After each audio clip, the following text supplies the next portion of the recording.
De toute façon, si on les avait sollicités au mauvais moment, Ouais, c'était pas bon pour nous aujourd'hui. Ouais. Parce qu'aujourd'hui, vraiment, le projet nous tient quand même à cœur. Non, mais là, quelqu'un, un politique, l'a appelé, Là, dire c'est défendable, appelez quoi. ici, Monsieur Cherchi, c'est vrai que vous avez un projet, est-ce que vous pensez que ce projet vaut le coup? Parce que nous, financé, mais il va dire oui, bon, machin. On a une clinique au Mans qui était d'accord de nous prêter ses infrastructures pour faire une opération sur l'homme. Et à l'époque, les chirurgiens du Rachis qui travaillaient là-bas nous disaient qu'ils étaient en mesure de faire cette opération, quoi. Mais il leur faudrait un appui avec un neurochirurgien, mais que nous, on présentait à l'époque, puisque c'était le Mexicain. Donc, J'ai été sollicité par l'association Neurogel en Marche afin de conduire une étude préclinique. Une étude préclinique qui consistera à étudier les effets du neurogel et de deux substances, l'érythropoïétine et la progestérone, sur des rats qui ont subi une lésion chronique de la moelle épinière. Nous avons demandé au docteur De Cherchi de tester l'hypothèse PO progestérone plus neurogel, donc dans le but d'améliorer les performances du neurogel. Pourquoi améliorer les performances du neurogel? Parce que déjà en 2000, donc l'inventeur du neurogel, le docteur Stéphane Worley, a essayé donc lui d'améliorer ses performances en y incluant donc des cellules souches et des facteurs de croissance. Mais ça n'a pas eu l'effet escompté. Les améliorations étaient assez faibles. Donc depuis 10 ans, donc, la recherche a fait des progrès.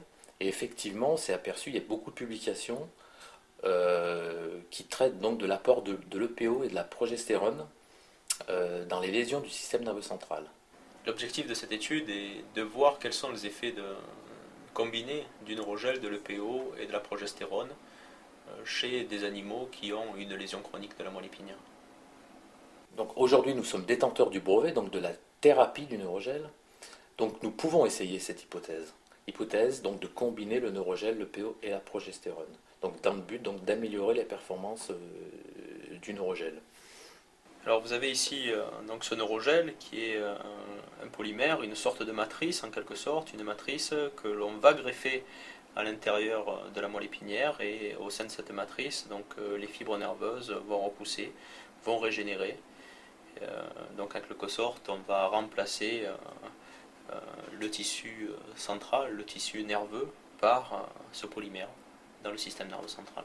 C'est une substance qui est biocompatible, qui n'occasionne pas de rejet, qui est composée à 96% d'eau et qui est facilement manipulable, et on peut donc greffer sans aucun problème cette substance dans le système nerveux central.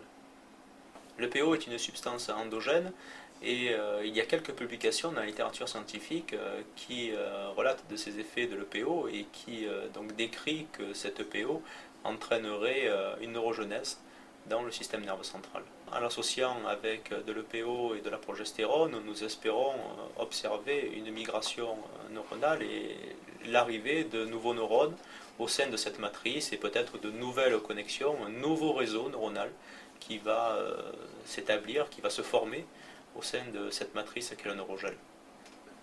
Après avoir greffé le neurogel, la progestérone et le PO seront injectés régulièrement chez l'animal, et donc ces injections permettront d'entraîner, on l'espère, une récupération comportementale, mais aussi une récupération fonctionnelle chez les animaux qui ont subi une lésion de la moelle épinière, et donc une greffe de neurogel. Le projet global de l'association, c'est bien évidemment de demander l'autorisation d'un essai clinique en France, pour en priorité les patients volontaires de l'association. Et cela, on peut le faire en étant promoteur de l'essai clinique. C'est unique qu'une association dispose de sa propre thérapie. Donc à partir de ce moment-là, bien évidemment, il va falloir que nous en profitions. C'est une étude qui sera réalisée à la demande de l'association Neurogel en Marche, et l'association Neurogel en Marche financera cette étude, financera donc cette expérimentation, mais aussi financera le recrutement d'un postdoctorant qui viendra travailler sur ce projet de recherche.